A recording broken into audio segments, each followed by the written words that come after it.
Hello student, આજના લેક્ચરમાં આપણે ચેપ્ટર નંબર 2 બહુપદી શરૂ કરવા જઈ રહ્યા છીએ અને આ ચેપ્ટરમાં ટોટલ તમારા બોર્ડની પરીક્ષામાં 6 માર્ક્સનું પૂછાય છે, માટે આ ચેપ્ટર તમારા માટે બહુ અગત્યનું છે. અને તમે ધોરણ 9 માં આ ચેપ્ટર તો ભણી જ ગયા છો, બરાબર? એ જ રીતનું ધોરણ 10 માં ભણવાનું છે, પણ થોડોક વધારે અભ્યાસ કરવાનો છે. આપણે પહેલા શરૂઆતમાં એની પ્રસ્તાવના ભણીશું, બહુપદીના પ્રકાર, બહુપદીની ઘાત કોને કહેવાય એ સમજી લઈએ અને પછી આપણે ચેપ્ટરનું સ્વાધ્યાય ચાલુ કરીશું. પણ એ પહેલા જો તમને આ ચેનલને સબસ્ક્રાઇબ ન કરી હોય તો સબસ્ક્રાઇબ કરી લેજો, વિડીયો ગમે તો લાઈક કરો અને શેર કરો. ટેન્શન ના લો વિદ્યાર્થીઓ, આજે આપણે ડબલ રોડમાં નથી ભણવાનું, એક જ રોડમાં ભણવાનું છે, એટલે એક જ સાહેબ ભણાવશે, બરાબર? તો જોઈએ આપણે ચેપ્ટર નંબર 2 બહુપદીની પ્રસ્તાવના. તો વિદ્યાર્થીઓ, ધોરણ 9 માં તમે જે બહુપદી ભણ્યા એમાં તમને એક ચલવાળી બહુપદી આપતા હતા અને દ્વિચલવાળી આપતા હતા. જેમ કે ઉદાહરણ આપું તો 2x² + 3y + 5. આ દ્વિચલવાળી બહુપદી કહેવાય. કેમ? કારણ કે આમાં બે ચલ છે. એક ચલ કયો છે x અને એક ચલ કયો છે y, બરાબર? તો આ દ્વિચલવાળી બહુપદી કહેવાય. એવું તમે ધોરણ 9 માં શીખી ગયા.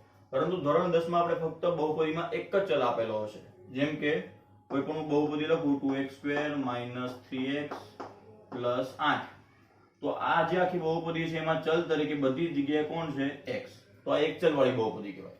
અને કોઈ પણ બહુપદી દર્શાવવા માટે તમારે લખવાનું p of x. અહીંયા ચલ તરીકે x છે એટલે આપણે p of x લખવાનું. જો કદાચ ચલ તરીકે y હોય, જેમ કે કોઈ આવી બહુપદી આપી હોય 3y² - 11y - 17, બરાબર? તો આ બહુપદીમાં ચલ તરીકે કોણ છે? y.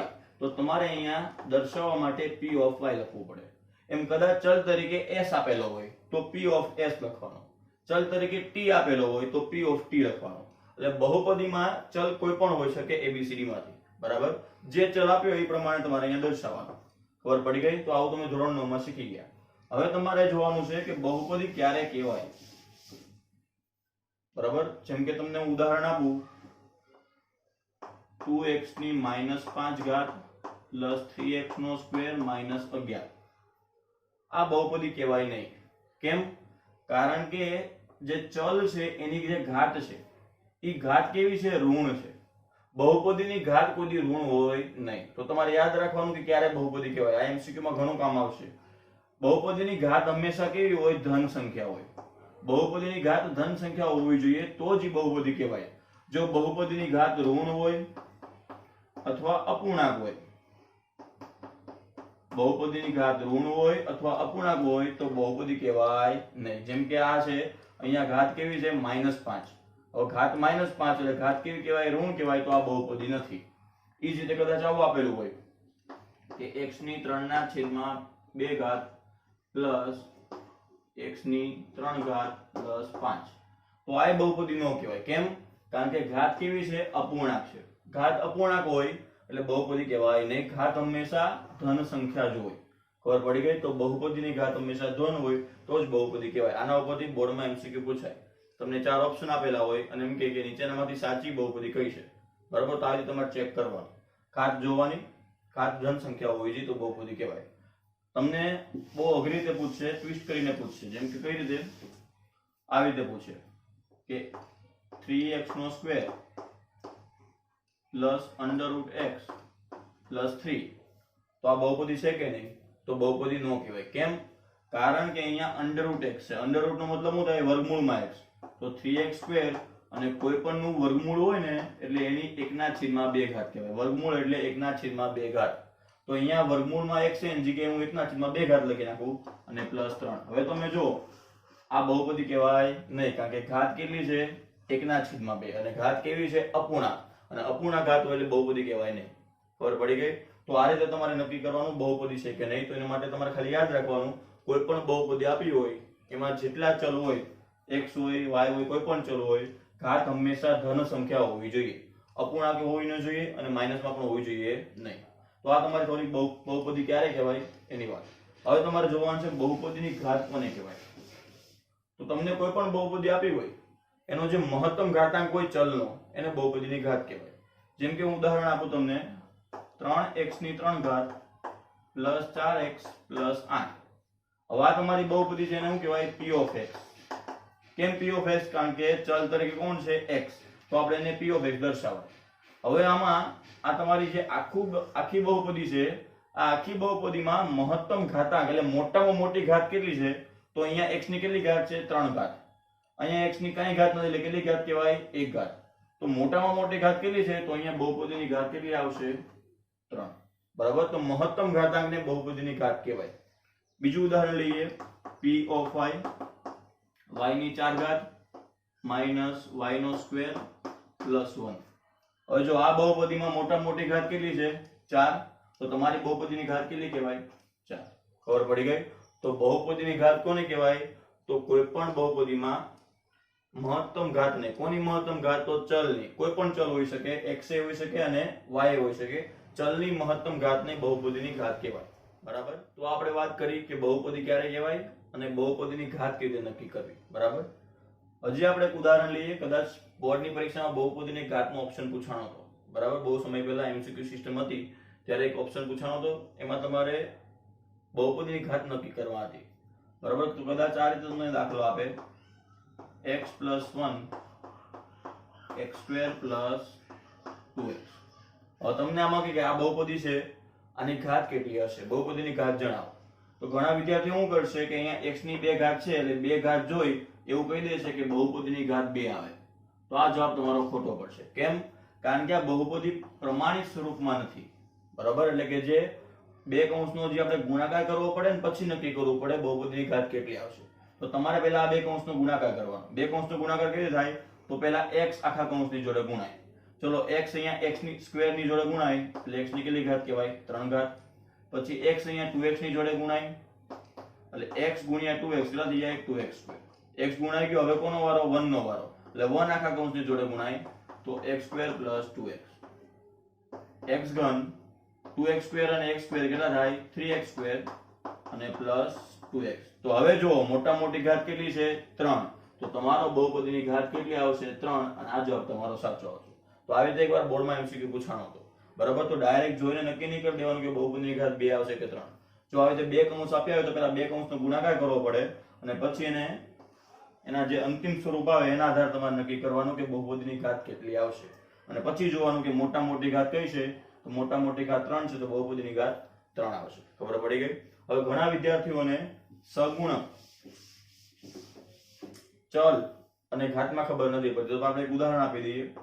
5x ની 11. તો અહીંયા જે ABCD નો કોઈ પણ અક્ષર હોય એ તમારો ચલ કહેવાય.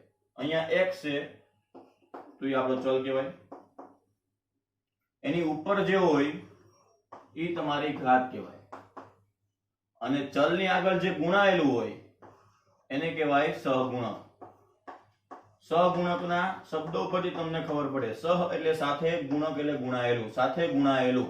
ચલની સાથે કોણ ગુણાયેલું છે? આ x ની સાથે કોણ ગુણાયેલું છે? 5. તો 5 એનો સહગુણક કહેવાય. એટલે અહીંયા ABCD માં તમને કોઈ પણ અક્ષર ચલ તરીકે આપી શકે. એની ઉપર જે હોય એની ઘાત કહેવાય અને આગળ જે એની જોડે ગુણાયેલું હોય એનો સહગુણક કહેવાય. સહગુણક હંમેશા નિશાની સાથે લેવાનો. જેમ કે હું કોઈ પણ બીજું ઉદાહરણ આપું. 11x². તો આમાં ચલ કોણ છે? x. ઘાત કેટલી છે? 2. અને સહગુણક કોણ કહેવાય? તો છોકરાઓ કે 11. 11 નો કહેવાય. સહગુણક હંમેશા નિશાની સાથે લેવાનો. તો સહગુણક કોણ આવશે? -11. બરાબર. ઘણા છોકરા ભૂલ કરે છે, સહગુણક એમને 11 કહી દે, પણ સહગુણકને હંમેશા નિશાની સાથે લેવાનો. એટલે અહીંયા x ની જોડે -11 ગુણાયેલું છે એટલે અહીંયા સહગુણક -11 કહેવાય. બરાબર. ચલો એ જ રીતે હજી એક ઉદાહરણ લઈએ. 3x. આમાં ચલ કોણ છે? x. ઘાત કેટલી છે? તો જ્યારે x ની કઈ ઘાત ન હોય ત્યારે તમારે કેટલી ઘાત ગણવાની? 1 ઘાત ગણવાની. અને સહગુણક કોણ છે? 3. હજી એક ઉદાહરણ લઈએ. y ની 17. ચલ કોણ છે અહીંયા? y. ઘાત કોણ છે અહીંયા? 17. સહગુણક કોણ છે? તો જો ચલની સાથે કોઈ ગુણાયેલું નથી. આગળ કોઈ સંખ્યા છે નહીં. જ્યારે આગળ કોઈ સંખ્યા ન હોય તો ત્યારે તમારે એક સહગુણક ગણવાનો. કારણ કે કોઈ પણ સંખ્યાની જોડે, કોઈ પણ ચલની જોડે, કોઈ પણ સંખ્યાની જોડે એક હંમેશા ગુણાયેલો હોય. બરાબર. તો આપણે જ્યારે આગળ કંઈ પણ સહગુણક ન હોય, અહીંયા સહગુણક 3 હતો, અહીંયા 5 હતો, અહીંયા -11 હતો, પણ આગળ જ્યારે કંઈ પણ સંખ્યા ન હોય ત્યારે તમારે સહગુણક કેટલો ગણવાનો? 1 ગણવાનો. બરાબર. તો વિદ્યાર્થીઓ આ થઈ તમારી બહુપદીની પ્રાથમિક માહિતી, પ્રસ્તાવના કે જેને તો ધોરણ 9 માં શીખી ગયા છો. બરાબર. નાના ધોરણમાં સહગુણક, ચલ કોને કહેવાય બધું તમે શીખી ગયા છો. હવે આપણે બહુપદીના પ્રકાર વિશે સમજીએ. તો વિદ્યાર્થીઓ આપણે હવે બહુપદીઓની પ્રસ્તાવના ભણ્યા. બરાબર. બહુપદીની ઘાત કોને કહેવાય, હવે બહુપદીની ઘાતની આપણે વ્યાખ્યા જોઈએ તો બહુપદીની ઘાતની વ્યાખ્યા એટલે કે x ના મહત્તમ ઘાતાંકને બહુપદીની ઘાત કહેવાય. તમને કોઈ પણ બહુપદી આપી હોય, એનો ચલ x હોય કે y હોય કે z હોય, કોઈ પણ અક્ષર હોય, abcd નો કોઈ પણ મૂળાક્ષર હોઈ શકે, બરાબર. તો એની જે ઘાત હોય, એનો જે મહત્તમ ઘાતાંક હોય, એને એની બહુપદીની ઘાત કહેવાય. જેમ કે આપણને અહીંયા બહુપદી આપેલી છે ઉદાહરણમાં x3 3x2 2x 1 આ બહુપદી છે. હવે અહીંયા ચલ કયો છે x, તો સૌથી મોટામાં મોટી ઘાત કઈ છે તમે જો, તો સૌથી મોટી ઘાત કઈ છે 3, તો બહુપદીની ઘાત 3 કહેવાય. મહત્તમ ઘાત એને બહુપદીની ઘાત કહેવાય. મહત્તમ એટલે મોટામાં મોટી ઘાત. બીજું ઉદાહરણ જો p of y, અહીંયા ચલ y છે એટલે અહીંયા p of y લખેલું છે. મોટામાં મોટી ઘાત કેટલી છે તો 4, તો બહુપદીનો ઘાતાંક કેટલો આવશે 4 આવશે. ખબર પડી ગઈ. તો આ રીતે બહુપદીની ઘાત નક્કી કરવાનું એક માર્ક્સમાં MCQ માં પૂછાય છે, બરાબર. ચલો હવે આપણે જોઈએ બહુપદીના પ્રકાર. બહુપદીના પ્રકારમાં તમે જે ધોરણ 9 માં ભણ્યા હતા એ એક ચલવાળી, બે ચલવાળી એવું બધું શીખ્યા હતા, પરંતુ આપણે અહીંયા ઘાતને આધારે બહુપદીના પ્રકાર જોવાના છે, બરાબર. તો બહુપદીના ઘાતને આધારે 3 પ્રકાર છે. એક ઘાત બહુપદી, એક ઘાત એટલે કે સુરેખ બહુપદી બોલાય, આ પહેલો પ્રકાર. બીજો પ્રકાર છે દ્વિઘાત બહુપદી અને ત્રીજો પ્રકાર છે ત્રિઘાત બહુપદી, બરાબર. ઘાતને આધારે પ્રકાર એટલે જો બહુપદીની ઘાત 1 હોય તો સુરેખ બહુપદી, બહુપદીની ઘાત 2 હોય તો દ્વિઘાત બહુપદી, અને બહુપદીની ઘાત કેટલી હોય 3 હોય તો ત્રિઘાત બહુપદી. આની વ્યાખ્યા થઈ આપણે 1 by 1 પ્રકાર વિશે સમજી લઈએ. બહુપદીના પ્રકારમાં પહેલો પ્રકાર સુરેખ બહુપદી. સુરેખનો મતલબ શું થાય કે ઘાત એક જ હોય, ચલની ઘાત મોટામાં મોટી ઘાત એક ઘાત હોય. તો એક ઘાત વાળી બહુપદીને સુરેખ બહુપદી કહેવાય. ઉદાહરણ તરીકે x 3. હવે અમે પહેલું ઉદાહરણ આપ્યું છે, એમાં તમે અહીંયા જો ચલ x છે, ચલ x ની કઈ ઘાત નથી. જ્યારે કઈ ઘાત હોય તો કેટલી ઘાત કહેવાય? એક ઘાત કહેવાય. એટલે મહત્તમ ઘાત મોટા મોટી ઘાત કેટલી છે? 1, તો આ સુરેખ બહુપદી કહેવાય. એ જ રીતે બીજી બહુપદી આપેલી છે બાજુમાં 4t + 5. અહીંયા ચલ કયો છે? t છે, તો એની મહત્તમ ઘાત કેટલી છે? 1, તો આ એક ઘાત બહુપદી એટલે કે સુરેખ બહુપદી કહેવાય, બરાબર. તો આ એના ઉદાહરણ થયા અને એની વ્યાખ્યા બનશે કે એક ઘાત વાળી બહુપદીને સુરેખ બહુપદી કહેવાય. હવે એનું પ્રમાણિત સ્વરૂપ આ તમારે ખાસ યાદ રાખવાનું છે. સુરેખ બહુપદીનું પ્રમાણિત સ્વરૂપ એટલે કે ax + b આવશે, બરાબર. કોઈ પણ સુરેખ બહુપદી કે જેનો ચલ કેટલો હોય? x હોય, એની ઘાત કેટલી હોય? 1. હવે આ જે a છે એ x નો શું કહેવાય? સહગુણક કહેવાય. સહગુણક કોને કહેવાય? તમે ધોરણ 9 માં ભણી ગયા છો અને નાના ધોરણમાં પણ શીખી ગયા. અને આ b છે, b એમાં કોઈ ચલ નથી. જેમ અહીંયા x ચલ છે, એમ અહીંયા બાજુમાં કોઈ ચલ નથી, તે અચળ પદ કહેવાય. તો સુરેખ બહુપદીનું પ્રમાણિત સ્વરૂપ તમારે યાદ રાખવાનું ax + b. આના આધારે તમને દાખલાઓમાં a અને b નક્કી કરતા આવડવું જોઈએ. જેમ કે હું ઉદાહરણ આપું 11x + 8. પહેલા તો જો આપણને જોઈને ખબર પડી જાય કે આ સુરેખ બહુપદી છે. કેમ? કારણ કે x ની ઘાત કેટલી છે? 1, સુરેખ બહુપદી કહેવાય. હવે આના આધારે તમારે a અને b નક્કી કરવું હોય તો આપણા પ્રમાણિત સ્વરૂપ વડે સરખાવો. સુરેખ બહુપદીનું પ્રમાણિત સ્વરૂપ શું છે? ax + b.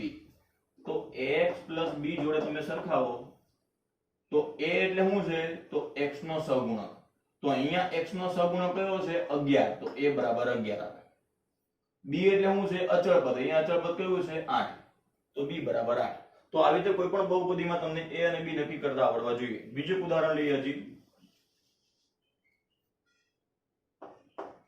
17x - 25, બરાબર.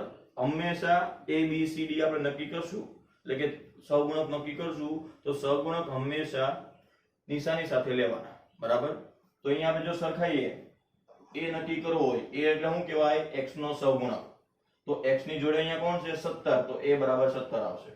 b એટલે શું છે? અચળ પદ. તો અહીંયા અચળ પદ કેવું છે? 25. જો 25 લખશો તો ખોટું પડશે. b = 25 નો કહેવાય. b = કેવા 25 કહેવાય? -25. આગળના ઉદાહરણમાં પ્લસ વાળું ઉદાહરણ હતું, બરાબર. એટલે આપણે નિશાની બોલવાની જરૂર નથી. પરંતુ અહીંયા b કેવા છે? તો ખાલી 25 નહીં લખવાનું. કેવા 25 આવશે? -25. એટલે સહગુણક હંમેશા નિશાની સાથે લેવાનો. એટલે આ રીતે તમને a b નક્કી કરતા આવડવા જોઈએ, બરાબર. સુરેખ બહુપદીમાં કદાચ જો અહીંયા -17x હોત તો a = -17 આવે અને b = કેટલા આવશે? -25. કહેવાનો મતલબ a b તમને નક્કી કરતા આવડવા જોઈએ, સુરેખ બહુપદીના પ્રમાણિત સ્વરૂપની સાથે સરખાવવાનું, બરાબર. ચલો આગળ જોઈએ. સુરેખ બહુપદીનો આલેખ કેવો હોય? સીધી રેખા હોય. કહેવાનો મતલબ કોઈ પણ આપણને સુરેખ બહુપદી આપી હોય, હું આનો આલેખ દોરું. યામ ભૂમિતિનો આપણે ઉપયોગ કરી ધોરણ 9 માં શીખી ગયા. x યામ ને y યામનો ઉપયોગ કરી મારે આનો આલેખ દોરવો હોય બરાબર, x ની આપણે કિંમતો મૂકીએ તો આપણને બિંદુઓ મળે. એ બિંદુના આધારે હું આલેખ દોરું તો સુરેખ બહુપદીનો આલેખ હંમેશા સીધી રેખા મળે. સુરેખ બહુપદીનો આલેખ હંમેશા કેવો મળે? સીધી રેખા. બરાબર, તો એ સીધી રેખા આવી રીતે આડી પણ હોઈ શકે, આમ ઊભી પણ આવે અથવા આમ પણ આવે. કોઈ પણ કહેવાનો મતલબ એક સીધી રેખા તમને એનો આલેખ મળે, સ્ટ્રેટ લાઈન. બરાબર, આવી રીતે વળાંક વાળો કે આવી રીતે અનિયમિત મળે નહીં. બરાબર, સુરેખ બહુપદીનો આલેખ સીધી રેખા મળે. પછી સીધી રેખા આમે હોય તોય ચાલે, આમે હોય તોય ચાલે, અથવા આવી રીતે આડી હોય તોય ચાલે. બરાબર, તો ખબર પડી ગઈ. તો આ આપણી સુરેખ બહુપદીની પ્રસ્તાવના થઈ અને સુરેખ બહુપદીની તમને પ્રમાણિત સ્વરૂપ અને વ્યાખ્યા ખાસ આવડવું જોઈએ. અને આ આલેખ તમને એમસીક્યુ માં પૂછાશે. બરાબર, એમસીક્યુ માં એવું પૂછશે, આવી રીતે કોઈ પણ બહુપદી આપી દે, ધારો કે તમને કોઈ પણ બહુપદી આપી દે 2x + 5 અને કહી દે કે આ બહુપદીનો આલેખ કેવો હશે, તો તમારે જોવાનું બહુપદીનો પ્રકાર કયો છે. બહુપદી કેવી છે? સુરેખ બહુપદી. તો સુરેખ બહુપદીનો આલેખ કેવો હોય? સીધી રેખા અથવા રેખા, કોઈ પણ ઓપ્શન આપેલો હોય. તો આ રીતે તમે બહુપદીના પ્રકારના આધારે આલેખ નક્કી કરવાનો. તો સુરેખ બહુપદીને આપણે ફરીથી ટૂંકમાં સમજી લઈએ કે એક ઘાત વાળી બહુપદીને સુરેખ બહુપદી કહેવાય. જેમ કે આપણે એના બે ઉદાહરણ આપેલા છે. સુરેખ બહુપદીનું પ્રમાણિત સ્વરૂપ કયું આવશે? તો ax + b.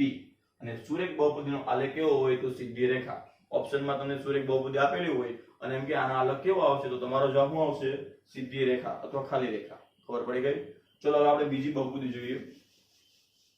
બીજી બહુપદીમાં છે આપણી દ્વિઘાત બહુપદી. દ્વિઘાત બહુપદી કોને કહેવાય?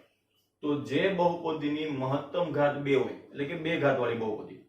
તો બે ઘાત વાળી બહુપદીને કેવી કહેવાય? દ્વિઘાત બહુપદી. એનું આપણે ઉદાહરણ આપેલું છે. જો આની મહત્તમ ઘાત કેટલી છે? 2. x² + 2x + 5 મહત્તમ ઘાત કેટલી છે? 2. એટલે આ દ્વિઘાત બહુપદી કહેવાય. બરાબર, ચલો હવે પ્રમાણિત સ્વરૂપ. એનું પ્રમાણિત સ્વરૂપ કયું આવશે? તો ax² + bx + c. બરાબર, દ્વિઘાત બહુપદી છે એટલે ઘાત કેટલી હોય? 2. પછી એક ઘાત વાળું પદ આવે અને પછી અચળ પદ આવે. અહીંયા ફક્ત એક ઘાત વાળું પદ હતું. આના પ્રમાણિત સ્વરૂપમાં x ની કેટલી ઘાત હતી? 1 ઘાત, એટલે ડાયરેક્ટ અચળ પદ આવે. પણ દ્વિઘાત બહુપદીના પ્રમાણિત સ્વરૂપમાં કેટલી ઘાત છે? 2 ઘાત. કેમ? કારણ કે દ્વિઘાત બહુપદીમાં મોટા મોટી ઘાત 2 હોય. તો પહેલા 2 ઘાત વાળું પદ આવે એટલે x², પછી એક ઘાત વાળું પદ આવે એટલે કે x, અને પછી અચળ પદ આવે. ખબર પડી ગઈ? ઈ જે દ્વિઘાતમાં આવશે. બરાબર, એ આપણે સમજશું. ખબર પડી ગઈ? તો આ આવશે દ્વિઘાત બહુપદીનું પ્રમાણિત સ્વરૂપ ax² + bx + c. બરાબર, હવે આપણને કોઈ પણ દ્વિઘાત બહુપદી આપી હોય એના આધારે abc નક્કી કરવા હોય તો કઈ રીતે નક્કી કરવાના? ધારો કે હું દ્વિઘાત બહુપદી લખી નાખું આવી 3x² + 2x - 5. બરાબર, મોટા મોટી ઘાત 2 છે એટલે દ્વિઘાત બહુપદી કહેવાય. હવે આના આધારે તમારે abc નક્કી કરવાના. કેમ abc? કારણ કે આમાં ત્રણ પદ છે, x² વાળું, x વાળું અને અચળ પદ. આમાં કેમ c નહીં આવે? ખાલી ab જ આવશે સુરેખમાં. કેમ? કારણ કે આમાં બે પદ જ છે, x વાળું અને અચળ પદ. બરાબર, પછી આગળ દ્વિઘાત બહુપદી આવશે, એમાં a b c d બધું આવશે. ખબર પડી ગઈ? તો આ તમારે યાદ રાખવાનું. કારણ કે સુરેખ બહુપદી છે એટલે a અને b જ આવશે ખાલી. દ્વિઘાતમાં ત્રણ પદ એટલે abc આવશે, અને ત્રિઘાતમાં ચાર પદ હોય એટલે a b c d ચાર આવશે. બરાબર, હવે આપણે આના ઉપર abc નક્કી કરીએ તો પ્રમાણિત સ્વરૂપ આને સરખાવો. પ્રમાણિત સ્વરૂપ શું હશે? ax² + bx + c. આ પ્રમાણિત સ્વરૂપ મેં લખી નાખ્યું. જો હવે તમે સરખાવો, a એટલે શું છે? તો x² નો સહગુણક. ઉપર જો x² નો સહગુણક કોણ છે? 3, એટલે a = 3 આવે. b એટલે શું છે? x નો સહગુણક. તો અહીંયા x નો સહગુણક કયો છે? 2, તો b = 3 આવશે. અને c એટલે શું છે? અચળ પદ. અચળ પદ એટલે ચલ વગરનું. તો ચલ વગરનું પદ કેવું છે? તો -5. નિશાની સાથે હંમેશા લેવાનું, ખાલી 5 નહીં. c બરાબર શું આવશે? -5. તો આવી રીતે તમને બહુપદી આપી હોય એના આધારે abc નક્કી કરતા આવડવા જોઈએ. અને એને ગુજરાતીમાં તમારે યાદ રાખવાના છે. બરાબર, કારણ કે એ આપણે આગળ કામ આવશે સ્વાધ્યાયમાં, સ્વાધ્યાય 2.2 માં. તો a એટલે શું કહેવાય? તો હું જો બોલું છું, a એટલે x² નો સહગુણક, b એટલે શું કહેવાય? તો x નો સહગુણક, c એટલે શું કહેવાય? અચળ પદ. બરાબર, તો આ દ્વિઘાત બહુપદી માટે હું બોલ્યો. એ રીતે સુરેખ બહુપદી માટે a એટલે શું કહેવાય? x નો સહગુણક, b એટલે શું કહેવાય? અચળ પદ. તો દરેક બહુપદી માટે આ a જે છે, કારણ કે સુરેખ બહુપદી માટે a શું કહેવાય? તો x નો સહગુણક. જ્યારે દ્વિઘાત બહુપદી માટે a શું કહેવાય? x² નો સહગુણક. એટલે ખાસ યાદ રાખજો. બરાબર, આપણે દાખલામાં કામ આવશે 2.2 માં, ત્યારે હું ફરીથી સમજાવે. તો આ થયું તમારું દ્વિઘાત બહુપદી. હવે આગળ જોઈએ એનો આલેખ કેવો હોય. તો એનો આલેખ પરવલય હોય. પરવલય એટલે કેવો આકાર? તો આવી રીતે સીધો u હોય, અથવા આવી રીતે ઊંધો યુ હોય, આ પરવલય આકાર કહેવાય. બરાબર, આ પણ તમને એમસીક્યુ માં પૂછાય. આવી કોઈ બહુપદી આપી દે અને તમને એમ કહે કે આનો આલેખ કેવો હશે, તો તમારો જવાબ આવશે પરવલય. ખબર પડી ગઈ? એમાં પાછી બે શક્યતા. જો આલેખ પરવલય મળે, આને પરવલય કહેવાય અને આને પરવલય કહેવાય. પરંતુ કદાચ ઓપ્શનમાં પરવલય એવું ન આપ્યું હોય અને આવા બે શબ્દો વાપરેલા હોય, જેમ કે ઉપરની તરફ ખુલતો વક્ર અને નીચેની તરફ ખુલતો વક્ર. આ ઉપરની તરફ ખુલતો વક્ર કહેવાય અને આ નીચેની તરફ ખુલતો વક્ર કહેવાય. તો ત્યારે કયો ઓપ્શન સિલેક્ટ કરવો? બરાબર, માની લો કે આ બહુપદી તમને આપેલી છે, દ્વિઘાત બહુપદી છે, અને તમને એમ પૂછે કે આનો આલેખ કેવો આવશે. બરાબર, તો તમે જવાબ હું શોધશો? પરવલય, કારણ કે દ્વિઘાત બહુપદીનો આલેખ પરવલય આવે. તો પરવલય ઓપ્શન આપેલો તો તમારી ટીક કરી દેવાનો. પરંતુ ઘણીવાર ઓપ્શનમાં એવું આપેલું હોય, જેમ કે ચાર ઓપ્શનો તમને આપું. પહેલો આપું સીધી રેખા, બીજો આપું અનિયમિત, ત્રીજો ઓપ્શન આપું ઉપરની તરફ ખુલતો વક્ર, અને ચોથો ઓપ્શન આપું નીચેની તરફ ખુલતો વક્ર. હવે ઉપરની તરફ ખુલતો વક્ર ઈ પરવલય કહેવાય, નીચેની તરફ ખુલતો વક્ર ઈ પરવલય કહેવાય. તો તમારે કયો ટીક કરવાનો? તો ત્યારે તમારે ખાસ યાદ રાખવાનું કે જ્યારે આવા ઓપ્શન આપ્યા હોય તો ત્યારે તમારે જોવાના આવશે. શું જોવાના આવશે? એ ના આધારે તમારે નક્કી કરવાનું કે ઉપરની તરફ આવશે કે નીચેની તરફ આવશે. હવે એ એટલે શું છે? તો આપણે હમણાં મેં કીધું, એ એટલે શું છે? x² નો સહગુણક, એટલે x² વાળું પદ જોવાનું. તો a ની કિંમત જો 0 કરતા મોટી હોય, a ગ્રેટર ધેન 0 એવું લખેલું છે મેં, તો a ની કિંમત 0 કરતા મોટી હોય એટલે a કેવું હોય? ધન હોય. બરાબર, તો ઉપરની તરફ ખુલતો વક્ર આવે.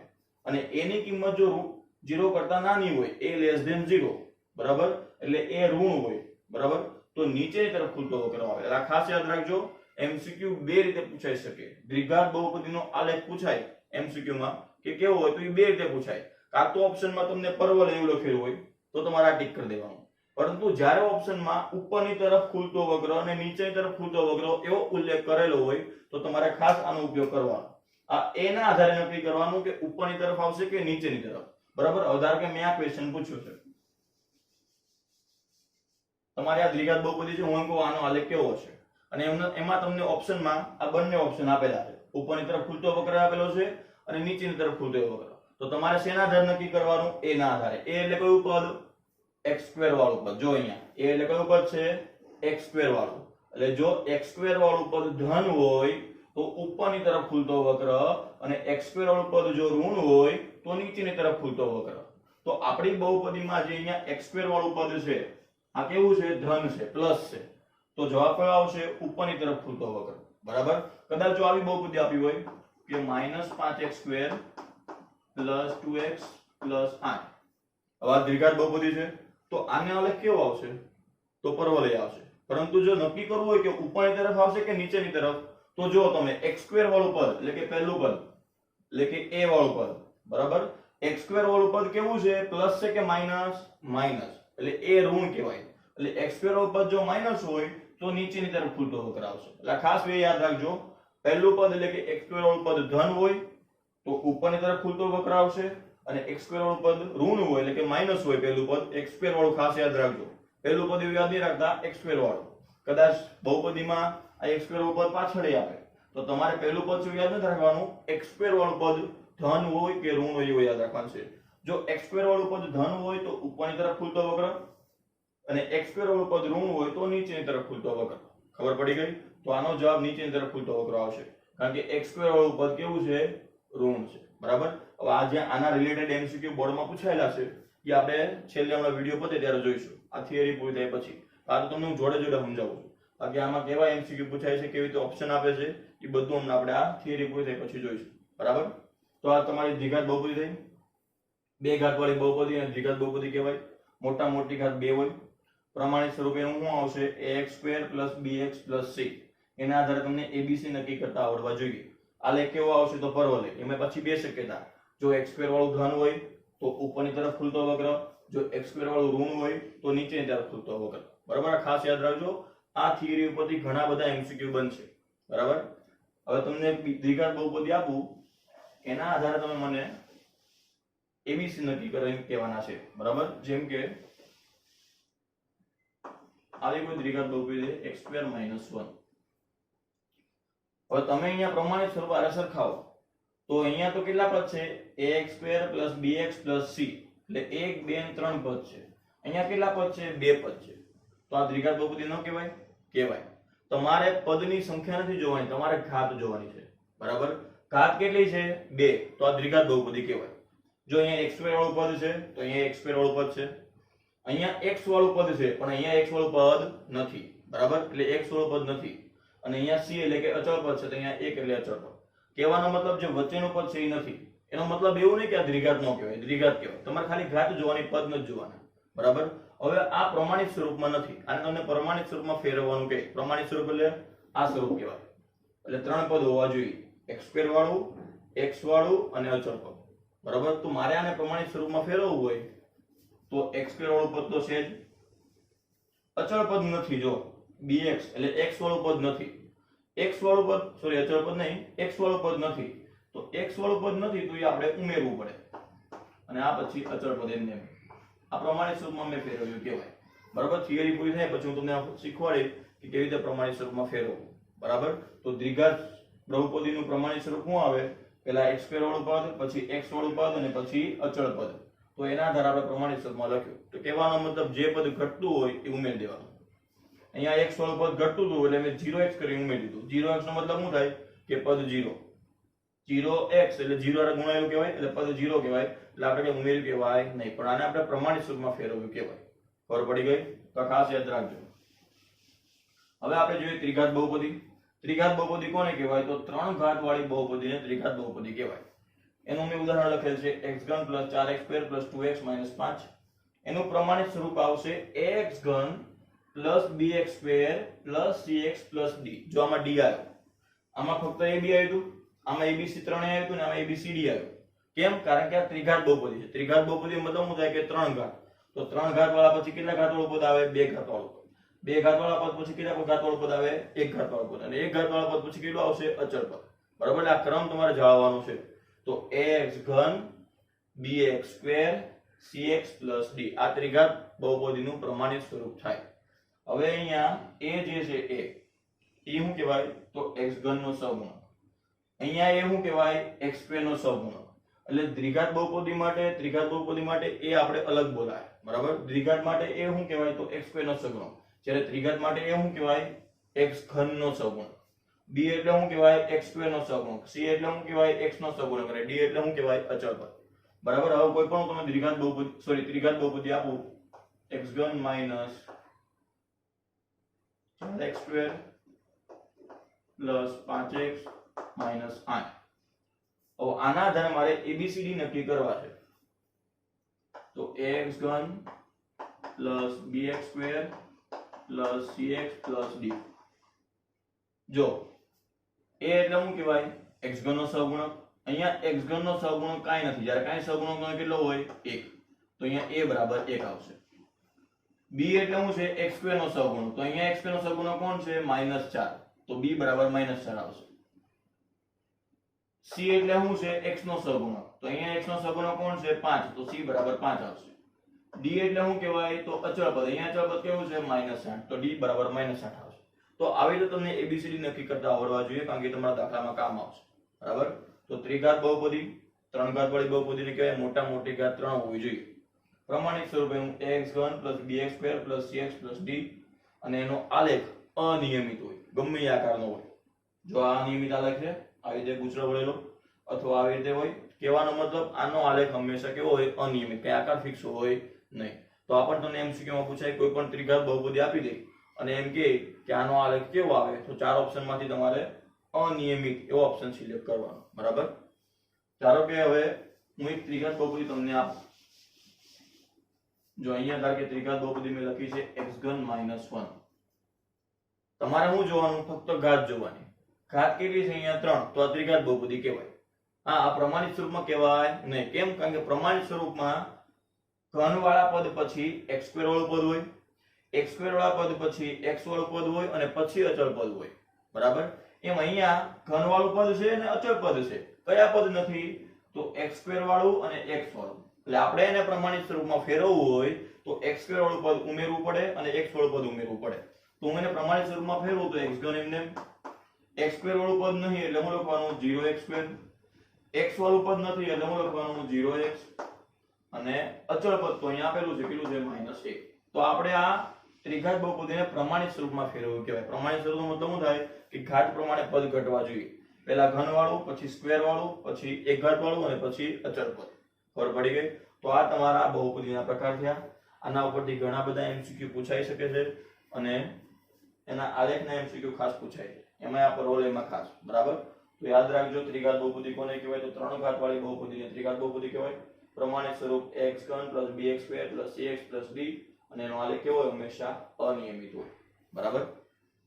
ચલો વિદ્યાર્થીઓ, હવે આપણે જે થિયરી ભણ્યા સુરેખ બહુપદી, દ્વિઘાત બહુપદી અને ત્રિઘાત બહુપદી, એના પરથી કેવા કેવા MCQ પૂછાઈ શકે એ થોડો મેં 5-6 ક્વેશ્ચન લખેલા છે, એ આપણે સમજી લઈએ. જો પહેલો સવાલ છે કે x3 એ કઈ બહુપદી છે? એટલે આપણે પ્રકાર કહેવાનો છે. બહુપદી તમને આપી છે x3 અને પૂછ્યું છે કે કઈ બહુપદી છે. આપણે શું કીધું કે તમારે ઘાત જોવાની અને ઘાતના આધારે બહુપદીનો પ્રકાર નક્કી કરવાનો. તો અહીંયા ઘાત કેટલી છે? 3 ઘાત. 3 ઘાત હોય એટલે કઈ બહુપદી કહેવાય? ત્રિઘાત બહુપદી. ખબર પડી ગઈ? ચલો એ જ રીતે હવે બીજો MCQ, a = 2, b = 3 અને c = 11 પરથી બહુપદી મેળવો. એટલે આપણે બહુપદી બનાવવાની છે. abc આપણને આપેલા છે. abc શું છે એ આપણે તમને થિયરીમાં સમજાવ્યું. બરાબર? કે થિયરીમાં આપણે કીધું હતું કે a, b અને c એ કયા કયા સહગુણક કહેવાય. સુરેખ બહુપદીમાં ab આપણે સમજાવ્યું હતું, દ્વિઘાત બહુપદીમાં abc સમજાવ્યું હતું અને ત્રિઘાત બહુપદીમાં abcd સમજાવ્યું. બરાબર? એના પ્રમાણિત સ્વરૂપના આધારે આપણે બહુપદી બનાવવાની છે. બરાબર? હવે જો તમને અહીંયા રકમમાં કઈ કઈ કિંમત આપી છે? a ની કિંમત આપી, b ની કિંમત આપી અને c ની કિંમત આપી. હવે a, b, c બરાબર એ ત્રણેય કઈ કિંમતમાં આવે છે? તો દ્વિઘાતમાં આવે. સુરેખ બહુપદીનું પ્રમાણિત સ્વરૂપ શું છે? તો અહીંયા સાઈડમાં લખું છું હું ax + b. જ્યારે દ્વિઘાતનું બહુપદીનું પ્રમાણિત સ્વરૂપ શું છે? x² + bx + c. અને ત્રિઘાત બહુપદીનું પ્રમાણિત સ્વરૂપ શું છે? ax3 + bx2 + cx + d. બરાબર? હવે તમે જો કોની કિંમત આપેલી છે? a, b અને c. પહેલામાં તો abc, ab આવે છે પણ c નથી. ત્રિઘાત બહુપદીમાં a, b, c અને d ચારે વસ્તુ આવે છે. આપણને અહીંયા d ની કિંમત આપી નથી, તો આપણે કોનો ઉપયોગ કરવાનો? a, b અને c કોનામાં આવે છે? દ્વિઘાત બહુપદીમાં. તો તમારે દ્વિઘાત બહુપદીના પ્રમાણિત સ્વરૂપનો ઉપયોગ કરીને બહુપદી બનાવવાની. હવે તમારે એકદમ સિમ્પલ કામ કરવાની છે. તમને આના આધારે ખબર પડે કે આપણે કયા પ્રમાણિત સ્વરૂપનો ઉપયોગ કરવાનો છે. કિંમતના આધારે a, b અને c ત્રણ વસ્તુ આપેલી છે એટલે દ્વિઘાત બહુપદીનો ઉપયોગ કરવાનો. બરાબર? d નથી આપ્યો એટલે ત્રિઘાતનો ઉપયોગ કરવાનો નહીં. જો કદાચ અહીંયા d આપ્યો હોત કે d ની કિંમત, તો તમારે ત્રિઘાતનો ઉપયોગ કરવાનો. બરાબર? ચલો હવે દ્વિઘાત બહુપદીનું પ્રમાણિત સ્વરૂપ શું છે? તો જો ax² + bx + c. આમે પ્રમાણિત સ્વરૂપ લખી નાખ્યું. હવે મારે ખાલી abc ની કિંમત આમાં મૂકવાની છે. a બરાબર કેટલા છે? 2. તો હું અહીંયા a ની જગ્યાએ 2 મૂકી દઉં એટલે 2x² થઈ ગયું. b બરાબર કેટલા છે? 3. તો b ની જગ્યાએ હું 3 મૂકી દઉં એટલે 3x થઈ ગયું. અને c બરાબર કેટલા છે? 11. તો c ની જગ્યાએ હું 11 મૂકી દઉં. તો આ રીતે તમને abc ની કિંમત આપી હોય તો તમને બહુપદી બનાવતા આવડવી જોઈએ. આ એક એક માર્ક્સના MCQ માં પૂછાય. બરાબર? કદાચ માની લો કે અહીંયા c ની જગ્યાએ d આપેલું છે, a આપેલું છે, b આપેલું છે અને d આપેલું છે, c આપેલું નથી. બરાબર? તો તમારે કઈ બહુપદીનો ઉપયોગ કરવાનો? તો તમારે ત્રિઘાત બહુપદીનો ઉપયોગ કરવાનો. કેમ? કારણ કે આપણને d સુધીની કિંમત આપેલી છે. તો દ્વિઘાત કહેવાય નહીં. d ક્યારે આવે? તો d ત્રિઘાતમાં આવે. બરાબર? તો તમારે ત્રિઘાત બહુપદીનો પ્રમાણિત સ્વરૂપનો ઉપયોગ કરવાનો. હવે ત્રિઘાત બહુપદીનો પ્રમાણિત સ્વરૂપનો ઉપયોગ કરો તો ax3, તો a ની જગ્યાએ તમારે 2 મૂકી દેવાના એટલે 2x3 થઈ જાય.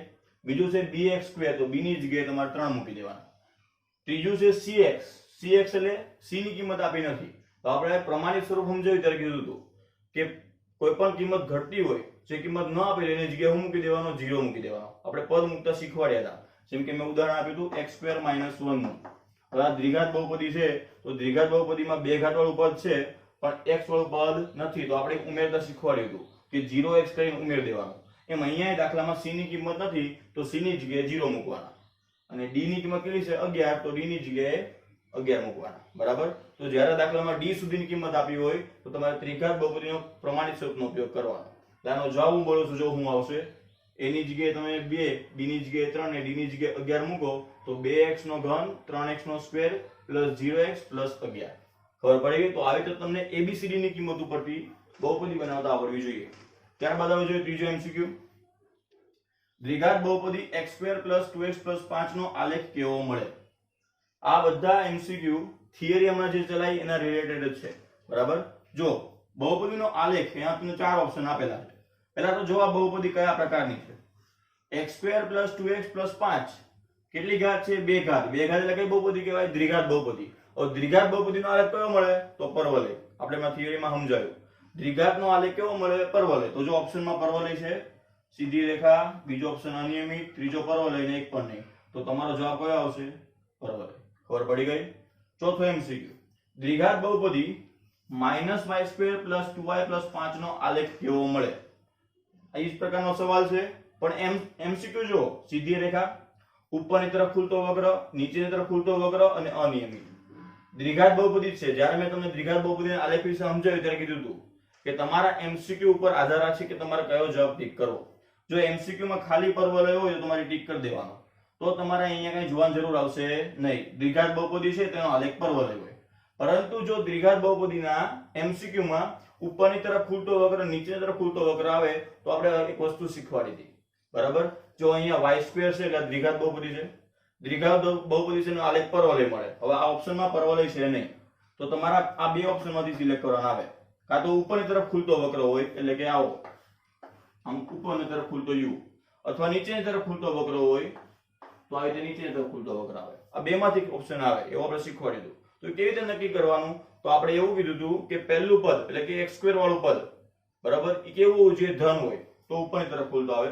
જો એ ઋણ હોય તો એ નીચેની તરફ ખુલતો વક્ર આવે. તો તમારી બહુપદીમાં સ્ક્વેર વાળું પદ એટલે બે ઘાત વાળું જે પદ હોય, બરાબર, એમાં આપણે કીધું હતું a < 0 અને a < 0. a એટલે શું છે?